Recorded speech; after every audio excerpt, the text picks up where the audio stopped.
এবার আমরা পাঠ ও আলোচনায় যাব। Synthesis of Yoga written by Shri Aurobindo. ইংরেজি পাঠে থাকবেন শ্রীমতী জয়ন্তিকা বসু। বাংলা যোগ সমন্বয় পাঠে থাকবেন শ্রীমতী জবা চৌধুরী। আর সমগ্র আলোচনায় থাকবে শ্রী সুধেন্দু সাহা। জয়ন্তিকা। ওম শ্রী অরবিন্দ মীরা। আমরা রয়েছি synthesis of yoga chapter the accent of sacrifice part 1, page number 151 এর প্যারাগ্রাফ থেকে পড়ছি।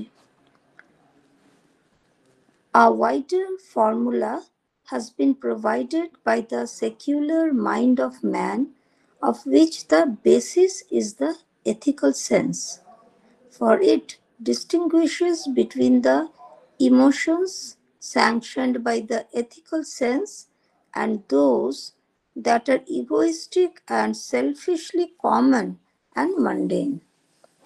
It is the work of altruism, philanthropy, compassion, benevolence, humanitarianism, service, labor for the well-being of man and all creatures that are to be our ideal, to shuffle off the coil of egoism and grow into a soul of self-abnegation that lives only or mainly for others or for humanity as a whole is the way of man's inner evolution according to this doctrine.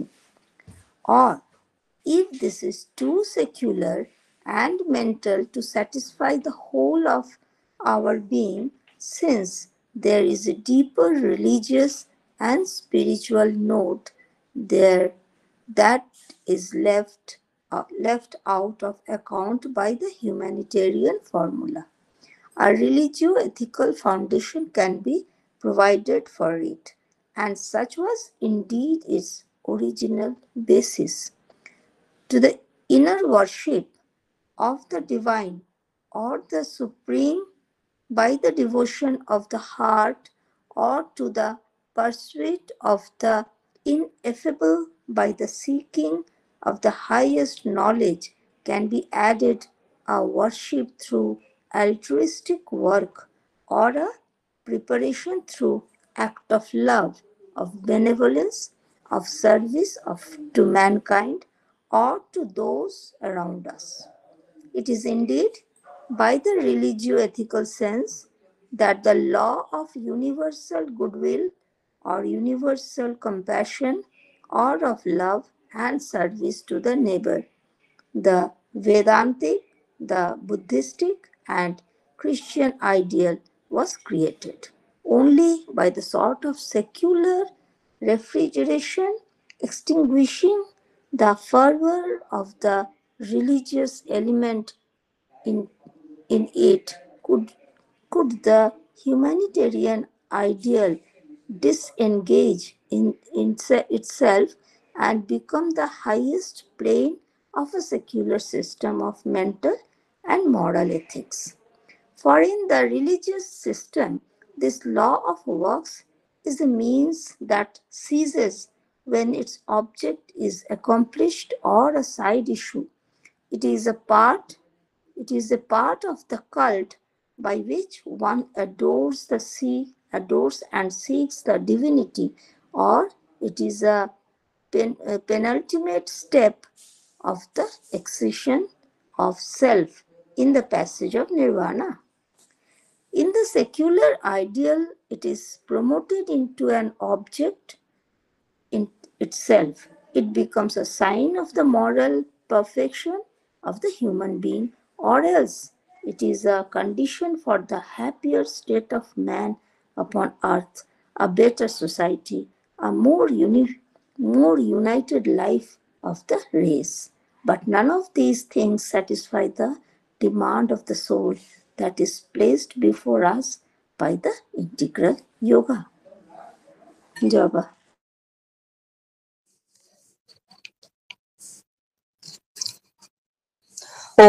ওম শ্রী অরবিন্দ মেয়েরা। আমরা রয়েছি যোগ সমন্বয়ের পঞ্চম অধ্যায়, যজ্ঞের উদয়ন 1, পৃষ্ঠা 124-25। এই ধর্মীয় অনুশাসনের চেয়ে আরো ব্যাপক মানুষের ঐহিক মন দিয়েছে।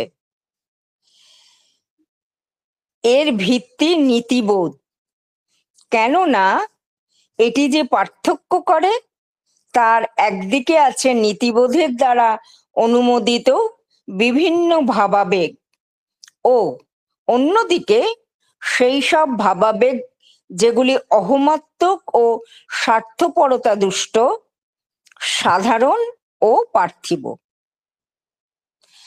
আমাদের আদর্শ হবে পরার্থপরতা, বিশ্বপ্রীতি, করুণা, বদান্যতা, মানব হিতাকাঙ্ক্ষা, সেবা এবং মানুষ ও সকল প্রাণীর মঙ্গলের জন্য কর্মসাধন। এই মতবাদে আন্তর্বিকাশের পথে হলো অহমিকার নাগপাশ থেকে মুক্ত হয়ে আত্মত্যাগের এমন এক পুরুষ হয়ে ওঠা যার জীবন কেবলমাত্র বা প্রধানত পরহিতায় বা জগদ্ধিতায়।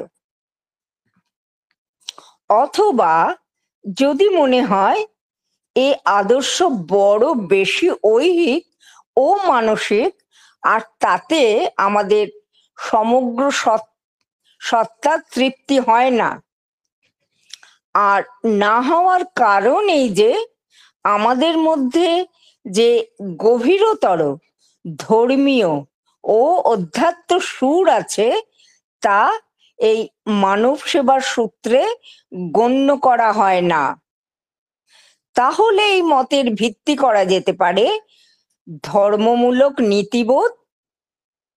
আর বস্তুত নীতিবোধের আদি ভিত্তি এরকমই ছিল। হৃদয়ের ভক্তির দ্বারা ভগবানের বা পরমতমের আন্তর আরাধনার সাথে বা সর্বোত্তম জ্ঞানের পথে অনির্বচনীয় তত্ত্বের সাধনার সাথে যোগ করা যেতে পারে পরোপকার। পরোপকার সাধনের মাধ্যমে আরাধনা অথবা মানবজাতি বা প্রতিবেশীর উদ্দেশ্যে প্রেম, বদান্যতা ও সেবার কর্মের মাধ্যমে প্রস্তুতি। বস্তুত বৈদান্তিক, বৌদ্ধ, খ্রিস্টীয় আদর্শে যে বিশ্ব মৈত্রী বা বিশ্ব করুণা বা প্রতিবেশীর প্রতি প্রেম ও সেবার বিধান আছে তা সৃষ্টি হয়েছিল এই ধর্মমূলক নীতিবোধ থেকেই। শুধু এর ধর্মীয় উপাদানের উত্তাপকে একরকম ঐহিক হিমস্পর্শে শীতল করে মানব সেবার আদর্শ নিজেকে ধর্মভাব থেকে মুক্ত করে মানসিক ও নৈতিক সদাচারের ঐহিক বিধানে শীর্ষস্থানীয় হতে পেরেছে।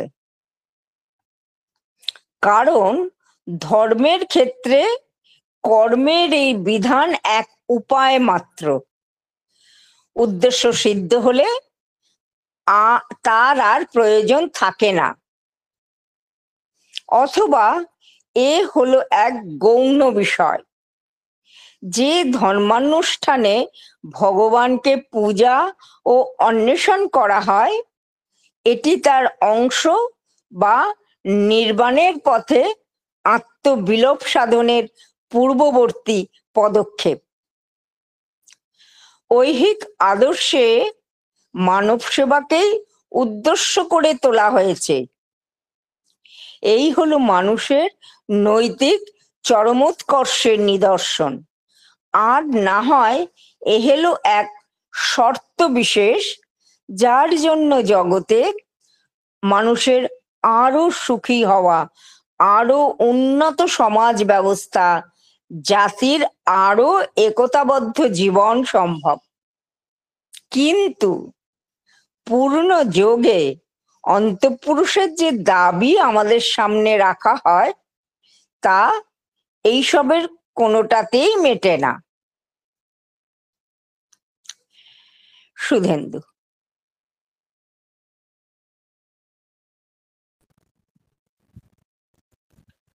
ওম শ্রী অরবিন্দ মীরা। উপস্থিত সবাইকে শ্রদ্ধা জ্ঞাপন করে কতটা কি আলোচনা করা যাবে দেখছি। আজকের দিনটা তো সবারই খেয়াল আছে, 2রা মে।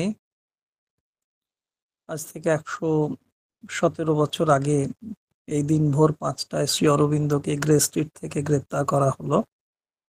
সেই উপলক্ষে আজকে অনুষ্ঠানও চলছে শ্রী অরবিন্দ ভবনে।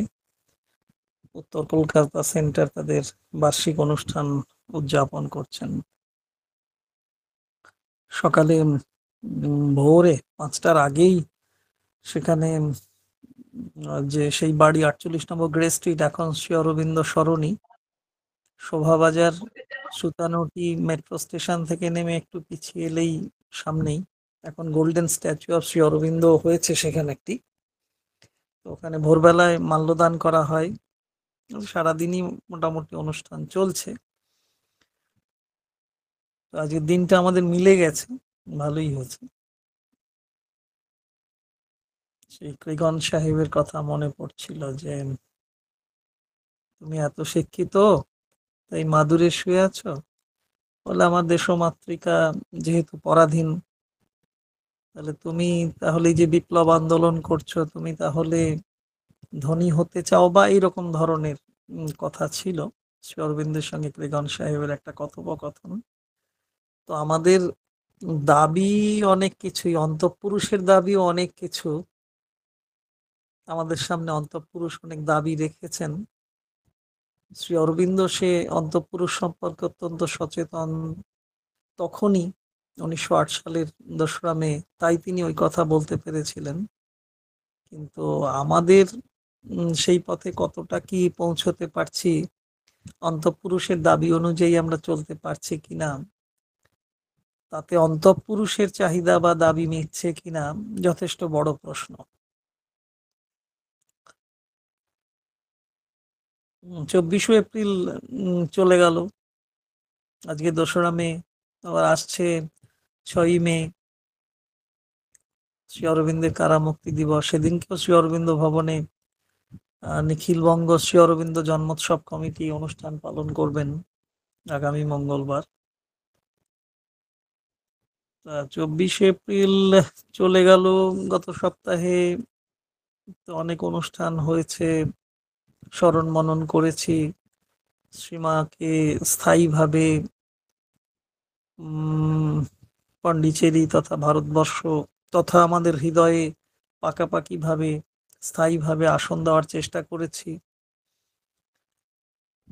তো অনেক বছর পার হয়ে গেছে, মা স্থায়ীভাবে এই পার্থিব পৃথিবীতে, মানে পার্থিব ভারতবর্ষে এসেছেন।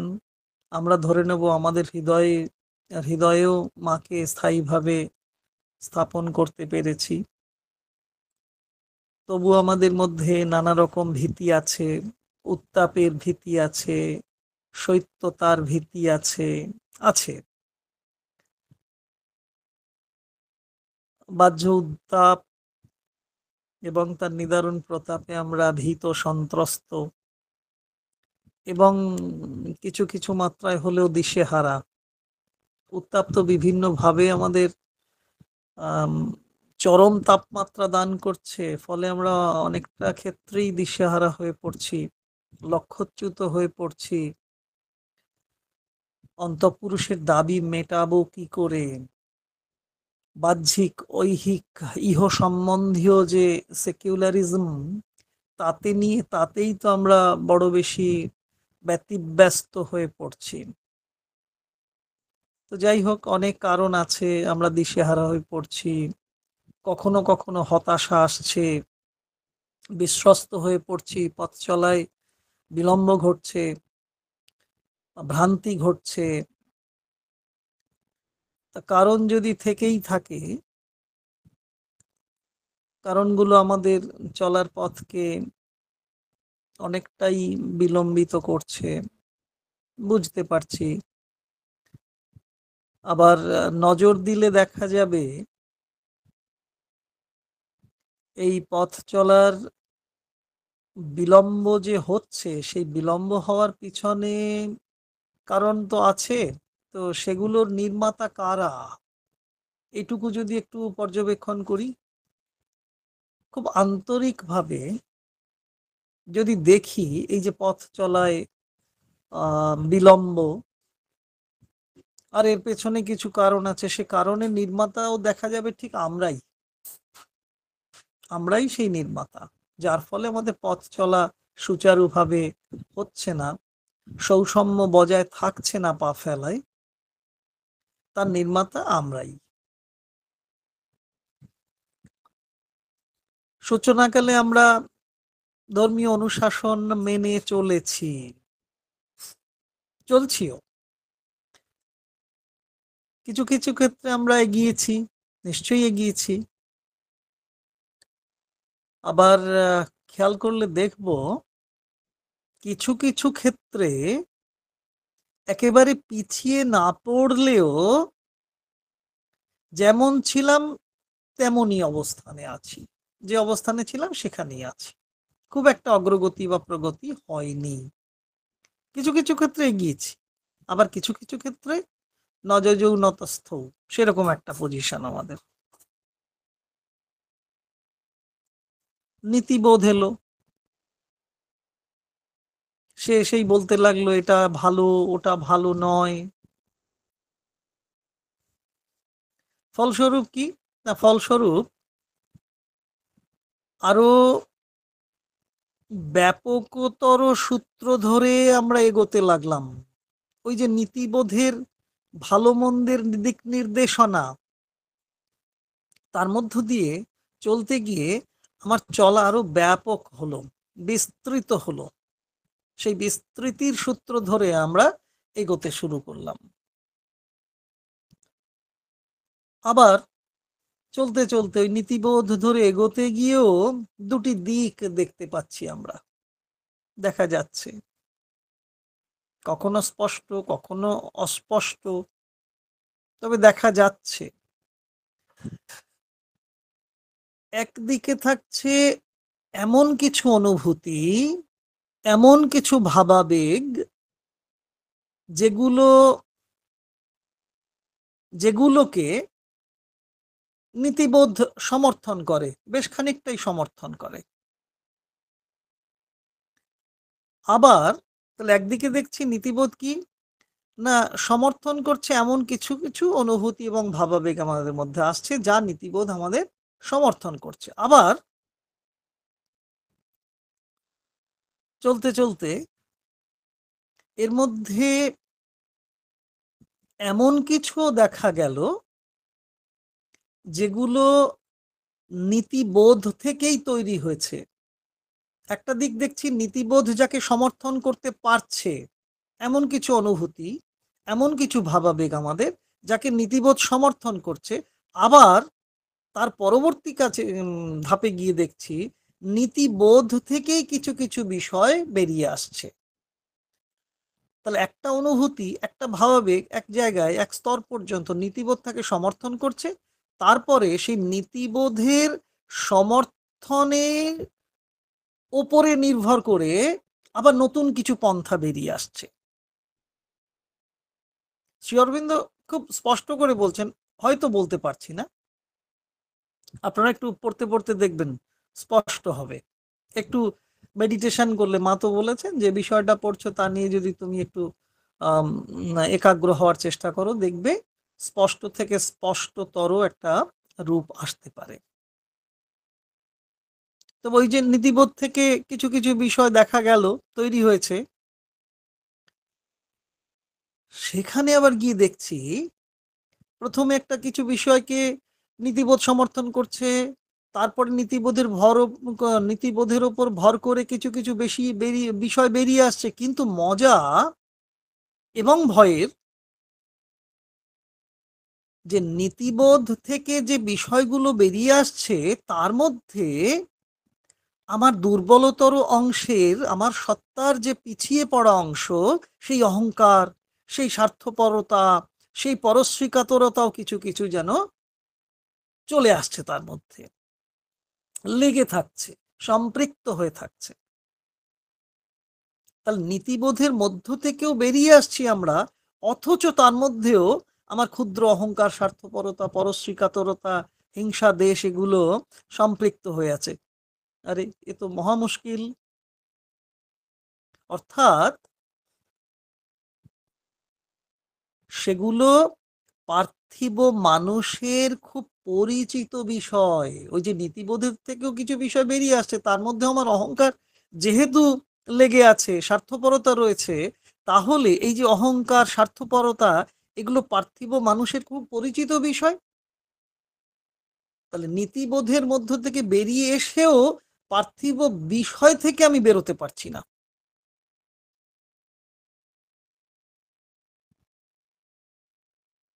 জড়ে আছে বাধা, ছাড়াতে ছাড়াইয়ে যেতে চাই, ছাড়াতে গেলে ব্যথা বাজে। গুরুদেব। তো এগুলো তো আমাদের খুব পরিচিত বিষয়, অহংকার, স্বার্থপরতা, পরশ্রীকাতরতা, হিংসা, দ্বেষ। বেশ ভালো কথা, খুব চেনা বিষয়। সকাল সন্ধ্যা ঠাকুরের নাম জপ করা একরকম নীতিবোধ, নিশ্চয়ই একটা নীতিবোধ। সকাল সন্ধ্যা আমি ঠাকুরের নাম জপ করছি, এটা একরকমের নীতিবোধ। আবার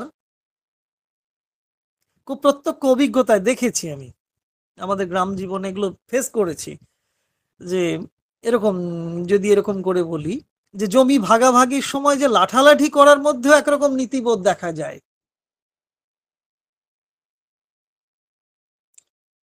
তাহলে ত্রিসন্ধ্যা গায়ত্রী মন্ত্র জপ করা বা গুরু মন্ত্র জপ করা যদি একটা নীতিবোধ হয়, আবার জমি ভাগাভাগির সময় লাঠালাঠি করার যে প্রবণতা বা বাধ্য হওয়া, সেটাও একটা নীতিবোধ। কারণ এই যে আহ, ঐহিক ইহগত ভাবনা থেকে ঠাকুরের নাম জপ করতে হবে, না হলে আমি শুদ্ধাচারে পৌঁছতে পারবো না, শুদ্ধতম হতে পারবো না, এটা একটা ব্যাপার। আবার লাঠালাঠিও আমাকে করতে হচ্ছে, কারণ কোনটা ন্যায় কোনটা অন্যায় তাকে প্রতিষ্ঠা করবার জন্য। তাহলে উভয়তই নীতিবোধের আমরা বিষয়গুলো দেখতে পাচ্ছি। আপাতভাবে এগুলো বিপরীত মনে হতে পারে, যে একজন হরির নাম করছেন, আবার তারপরেই তিনি একটু আল ঢুকে গেছে বলে তার পাশাপাশি লোককে গিয়ে লাঠি দিয়ে পেটাচ্ছেন। এটা খুব বিপরীত নীতিবোধ বলে মনে হতে পারে। তাহলে এমন এমন বিপরীত নীতিবোধ এই পার্থিব জনসাধারণের মধ্যেই থাকে। ঐহিক জীবন যাপন করছি আমরা, আমাদের মধ্যে এগুলো রয়েছে। কিন্তু আমাদের আদর্শ তো একটা থাকবে। আমাদের আদর্শ হবে কি? আমাদের আদর্শ হবে নিঃস্বার্থ ও নিঃশর্ত ভাবে দিব্যের কাজ করা। মায়ের কথা, what should a member do. Membership নেওয়ার সময় একটি ছোট্ট কার্ড আসে, একটু বড় ছোট্ট কার্ড না, তাতে 3টে বিষয় লেখা থাকে। সবাই পান বা পান না জানি না, থাকে। তাতে স্পষ্ট করেই মা একটা জায়গায় লিখে দিয়েছেন, 3টে পয়েন্টের মধ্যে একটা পয়েন্ট, যে প্রতিদিন অন্তত 1 ঘন্টা করে নিঃস্বার্থ এবং নিঃশর্ত ভাবে কেন্দ্রের কাজ করা। পরবর্তী সময় ওটা পাল্টে দেওয়া হয়েছে, ওটা বলা হয়েছে দিব্যের জন্য কাজ করা। বেশ, আমাদের আদর্শ নিঃস্বার্থভাবে এবং নিঃশর্তভাবে শ্রী ভগবানের কাজ করব। আমরা দিব্য ভগবানকে সবসময় বুঝে উঠতে পারি না। তখন পার্থিব গুরু, শ্রী গুরুই তখন আমাদের ইষ্ট, আমাদের একান্ত নির্ভর ভগবান, শ্রী ভগবান, শ্রী অরবিন্দ, শ্রীমা ঠাকুর, শ্রীরামকৃষ্ণ, শ্রী শ্রীমা, স্বামী বিবেকানন্দ, ঠাকুর অনুকূল চন্দ্র, ঠাকুর রামদাস, ঠাকুর রাম ঠাকুর, আনন্দময়ী মা, কাঠিয়া বাবা, যোগানন্দজি, এরাই আমাদের সামাজিক জীবনে ঘোর তমসার মধ্যেও এক একজন আলোক স্তম্ভ স্বরূপ। আমরা তাদের সন্তান সন্ততি, প্রজা শিষ্য, সমগ্র মানব সমাজ তার প্রজা শিষ্য। তাদের অনেকের নাম করলাম না, অপরাধ নেবেন না। এটা আমার অজ্ঞতা বা অবিদ্যা থেকেই হয়েছে। কয়েকজনের নাম নিতে পারলাম, আবার অনেকের নাম নিতে পারলাম না, যারা তাদের আশ্রিত। মনে রাখবেন, আমি কারোকে অশ্রদ্ধা করে এটা বলিনি, জাস্ট উদাহরণ দেওয়ার জন্য।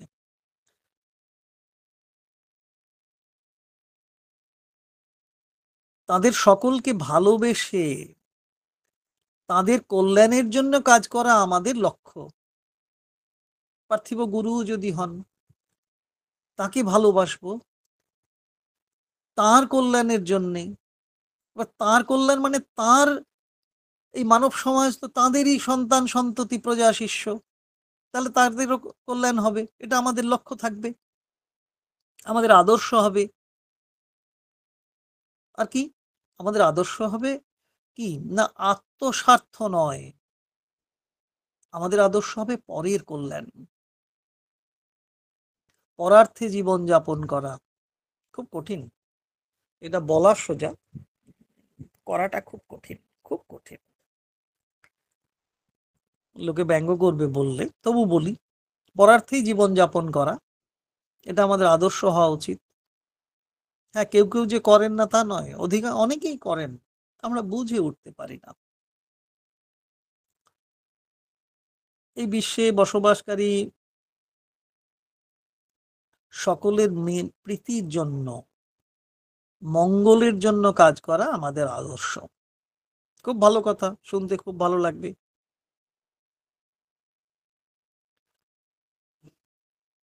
বোধে উন্নত হচ্ছি, ধাপে ধাপে এগোচ্ছি, আমি ফিল করছি, অনুভব করছি আমি করুণা ধারায় প্রতিদিন স্নাত হচ্ছি।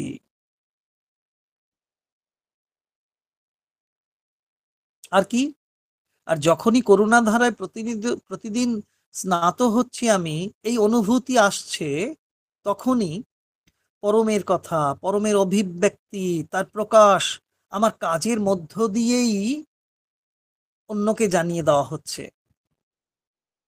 অন্যেরা আমার কর্মধারায় প্রভাবিত হচ্ছেন। যদি এরকম হতে পারি, সেই হয়ে ওঠার গল্প, দ্য ইয়োগা অফ বিকামিং। যদি তুমি অন্যকে দিতে চাও, তাহলে নিজে হয়ে ওঠো। এই যে শ্রী অরবিন্দের যোগ, শ্রীমা যে কথা বারবার আমাদের বলে দিচ্ছেন, তাহলে আমি করুণা ধারায় স্নাত হচ্ছি, আমি তাহলে আমার কথায়, বার্তায়, আমার অভিব্যক্তিতে, আমার কর্মধারার মধ্য দিয়েও অন্যে প্রভাবিত হচ্ছেন কিনা, সেটা একটা কাজ, বিশেষ কাজ হয়ে ওঠে। এটা জোর করে করা যায় না, এটা জোর করে করা যায় না। তাহলে ওই সেই ডুব দেওয়ার গল্প, ঠাকুরমার ঝুলির মতো, এক ডুবে অনেক গয়না পেলাম, আমি আর একটা ডুব দিই, তাহলে আরো বেশি পাবো। কখনো কখনো আমরা এই ভুলটাও করে ফেলি। বেশ, আমাদের জীবনের আদর্শ সম্পর্কে একটু একটু ধারণা হচ্ছে। এই প্রসঙ্গে আজকে তো অডিট হলো, স্টেট কমিটির অ্যাকাউন্টস কমপ্লিট হলো, তো একে ভিরবানির কথাই মনে পড়ে যাচ্ছে যে আমাদের শ্রী অরবিন্দ সোসাইটির মাননীয় অডিটর সাহেব এখন আর স্থূলে নেই। একে ভিরমানি সাহেব বলতেন আমাদের, আমিও শুনেছি একাধিকবার, যে একটি প্রতিষ্ঠানের, বিশেষ করে সোসাইটির মতো আধ্যাত্মিক প্রতিষ্ঠানের ফাইনাল অ্যাকাউন্টস হবে যথার্থ পূর্ণ যোগের প্রতিফলন। কি অসাধারণ একটি কথা বলেছিলেন। অ্যাকাউন্টসের মধ্যে, উনি অ্যাকাউন্টসের লোক, চার্টার্ড অ্যাকাউন্টেন্ট, তো সত্যিই তাই। তাহলে আমি যদি এই প্রতিষ্ঠানের সঙ্গে যুক্ত থাকি, তাহলে আমার হাব ভাব তেমন হবে, হওয়া উচিত। আদর্শ কি হওয়া উচিত? তো সেই হিসেবের মধ্য দিয়ে উনি যেটা বলেছিলেন বা বলতেন, এখনো সমাধি সে কথা বলেন, কর্মকারদা এখনো সে কথা বলেন মাঝে মধ্যে, সেই হিসেবের মধ্য দিয়ে প্রতিষ্ঠানের সামগ্রিক রূপটি প্রকাশ পাবে। খেয়াল রাখতে হবে, আমিও যার প্রতিনিধিত্ব করছি, আমার আচরণে, আমার কথায়, বার্তায়, লেখায়, বলায় সেই প্রতিষ্ঠানের ভাবমূর্তি প্রকাশিত হচ্ছে কি বা হচ্ছে কি না? হচ্ছে কি? হচ্ছে কি? প্রশ্ন করলে অনেক সময় উত্তর আসবে না, মানে হচ্ছে কি না। খেয়াল রাখতে হবে, আমাদের সকলেরই খেয়াল রাখতে হবে। বিশেষ করে আমরা যারা শাখার কেন্দ্রের আধিকারিক, যারা হিসাবপত্রে সই করি, আমরা সই করি তো অ্যাকাউন্টস কমপ্লিট হলে, তারপরে তো অডিটর সাহেব ইউডিআই এর নাম্বার বসান, ছাপ ছাপ মারেন। আমরা যখন সই করি আসলে আমরা নই, সে হিসাবপত্রে আমাদের মধ্যে থাকা শ্রীমান নিজেই সই করেন, তিনি তো আমাদের পার্মানেন্ট প্রেসিডেন্ট। তাহলে সেই হিসাবপত্রের নির্ভুলতা, স্বচ্ছতা, শ্রীমায়ের শ্রীমায়েরই স্বচ্ছ ভাবমূর্তির প্রকাশ বাহন হবে, প্রকাশক হবে। এই বোধ নিয়ে আমরা কাজ করার চেষ্টা করব। পারি না, পারা হয় না, তবু চেষ্টা করতে তো দোষ নেই, যতটুকু হয়। সকল প্রাণীর মঙ্গল করবার আদর্শ নেব, নিশ্চয়ই নেব। তার আগে নিজেদেরকে তো পরিপূর্ণভাবে গড়ে নিতে হবে।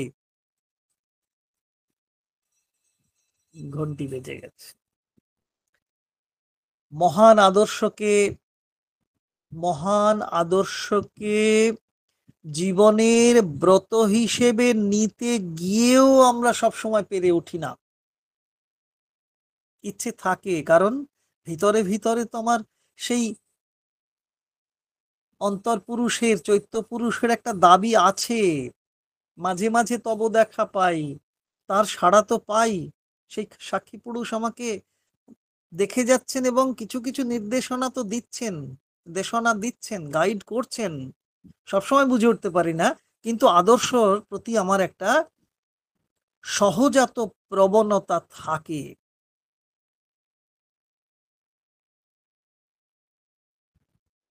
তাই নিজেকে পরিপূর্ণভাবে গড়ে তুলতে হবে। ওই যে বললাম যে মহান আদর্শকে নিতে চাই, অথচ জীবনে ব্রত হিসেবে সবসময় নিয়ে উঠতে পারি না। নিজেকে প্রচার করি, কিন্তু নিজেকে অহংকারের নাগপাশ থেকে মুক্ত করতে পারি না।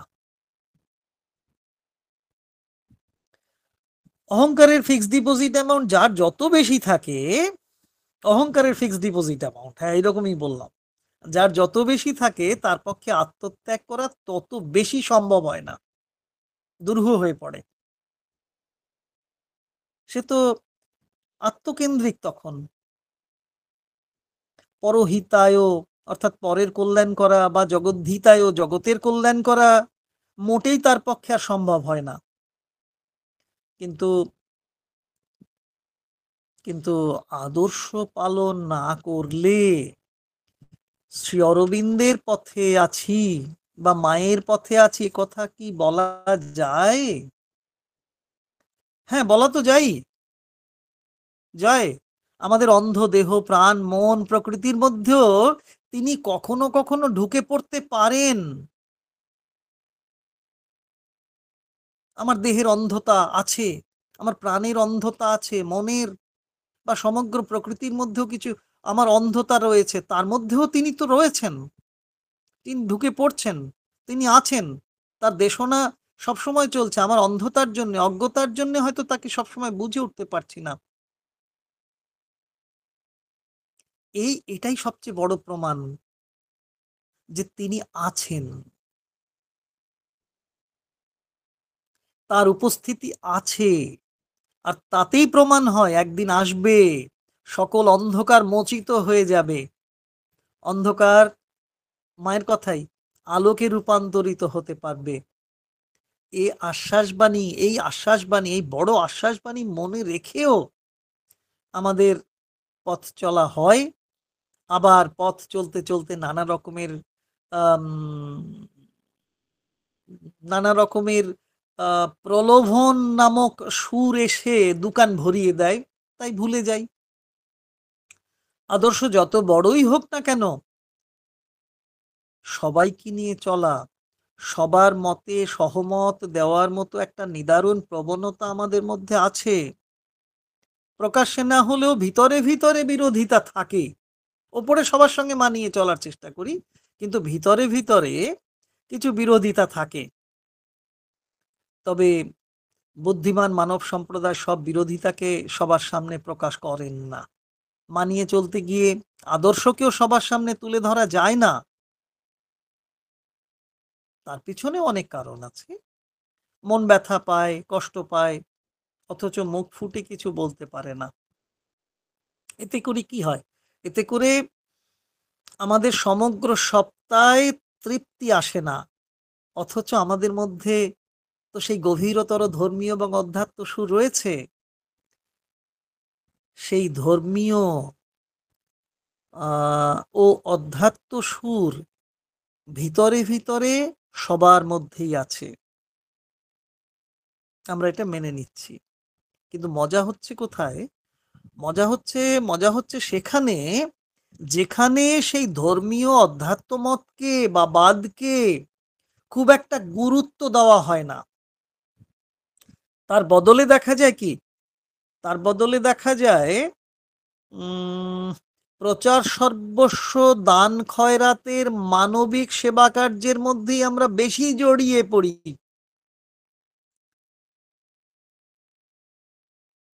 ফিলান্থ্রপিও বলতে পারি। কিছু কিছু ক্ষেত্রে আমরা জড়িয়েই পড়ি। ওটাও একটা প্রলোভন। সচেতন সত্তার যথাযথ প্রয়োগ তাতে হয় না, বা বলতে পারি তা হয়ে ওঠে না। ধরুন ভিক্ষা দেওয়া, বেশিরভাগ মানুষই ভিক্ষা দেন। তাহলে অন্তরে অন্তরে সেবামূলক মনোভাব আছে আমাদের। আবার একটু ভেবে দেখলে দেখা যাবে ভিখারি কেন থাকছে কেন? শ্রীমান স্পষ্টতই বলছেন, ভিখারি থাকা কোনো রাষ্ট্রের সচেতনতার প্রকাশ করে না। এবার তুমি ভিক্ষা দেবে কি দেবে না তোমার ব্যাপার। অনেকে বলেন শ্রীমা ভিক্ষা দিতে নিষেধ করেছেন।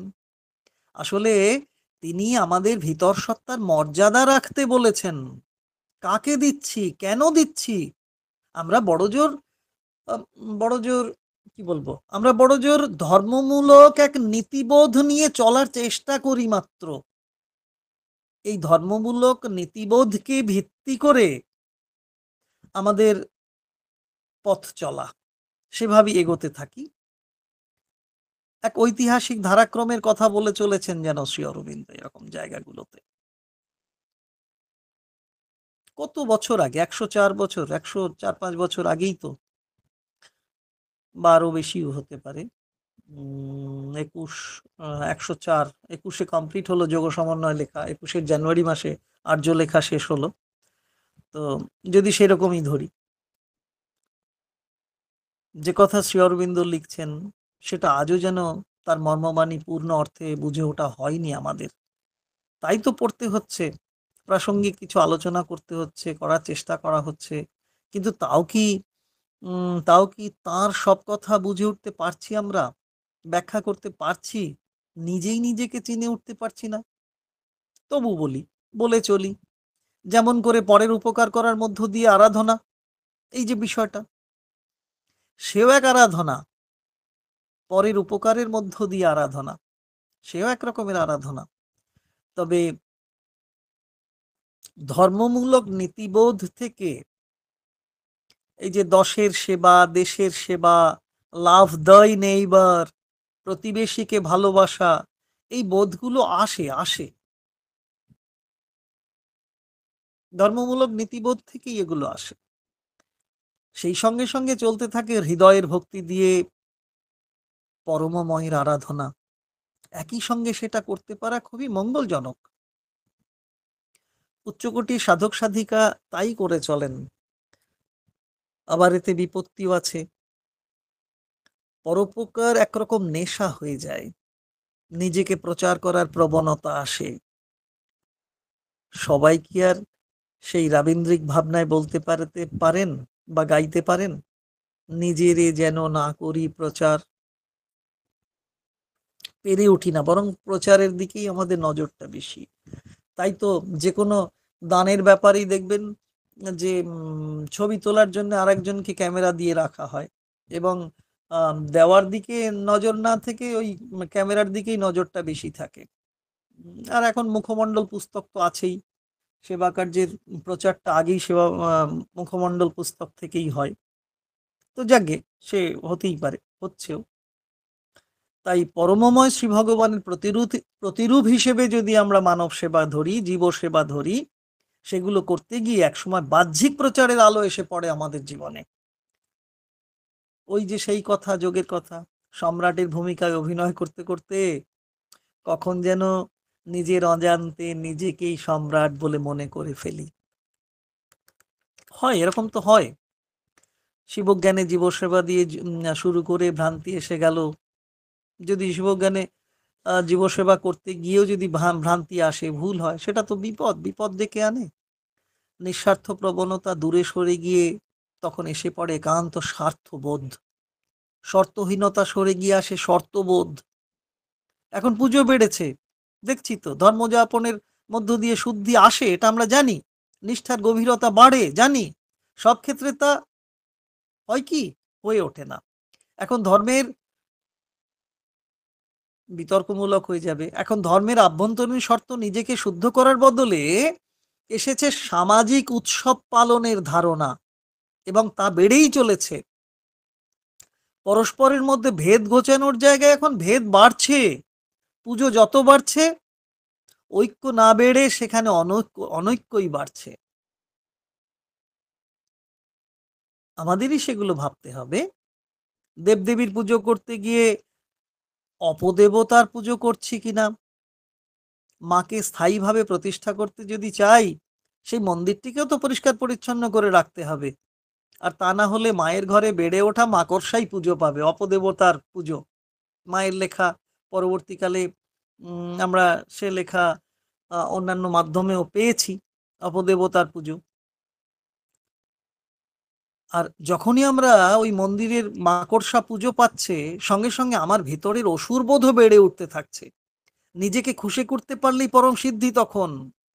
আমার পছন্দ, আমার অপছন্দ, আমার ভালো লাগা, আমার মন্দ লাগাকেই ভগবানের ইচ্ছা বলে চালানোর ক্ষমতা অর্জন করছি তখন আমরা। এতদিন লড়াই করছিলাম ভিতরের অসুরকে নিধন করবার জন্য, আজ আবার যে কাজ করছি শুধু তৃপ্তি আর শুধু প্রাপ্তির জন্য, সেখানে আগের লড়াই স্তিমিত হয়ে পড়েছে। বাইরের খুশিতে মেতে আছি, এদিক যাচ্ছি ওদিক যাচ্ছি, এর ভালো করছি ওর ভালো করছি, বেশ আছি। ভিতরে ভিতরে ভগবান জেগে উঠছেন, নাকি আমার ইচ্ছা অনিচ্ছার ভাব দিয়ে গড়ে তোলা কৃত্রিম ভগবান বেড়ে উঠছেন? লক্ষ্য করতে হবে। মানব সেবা এখন এক পেশার মতন। আমরা সুখী হতে চাই, উন্নত সমাজ ব্যবস্থা চাই, ঐক্যবদ্ধ জীবন চাই, নিশ্চয়ই চাই। বাইরেরটা গোছাতে গোছাতে ভিতরের দিকে তাকানো হয়ে ওঠে না। ঝলমলে কাপড় দিয়ে জমানো জঞ্জাল ঢেকে রাখি আমরা, সুদৃশ্য টেবিলে ড্রয়ারটি থাকে অগোছালো। মায়ের কথা, মূর্তিমান সৌন্দর্যের মধ্যেও হিংস্র প্রকৃতি লুকিয়ে রেখে চলি। কিন্তু পূর্ণযোগে অন্তঃপুরুষ জেগে উঠবেন, তার আলোতে আমাদের বাহির অংশ আলোকিত হবে। এই চাওয়াই তো আমাদের, এই আস্পৃহাই যেন আমাদের হয়ে ওঠে। পেরিয়ে এসছি সময়। জয় মা, জয় শ্রী অরবিন্দ, জয় হোক আপনাদের।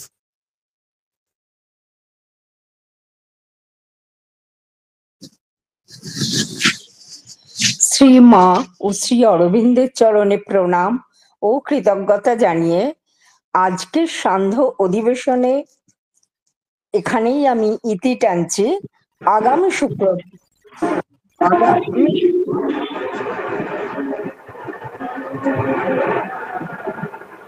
শুক্রবার ঠিক রাত 9টায় আমরা আবার এই প্ল্যাটফর্মে সবাই একসঙ্গে মিলিত হব, এই আশা রাখি। শুভরাত্রি।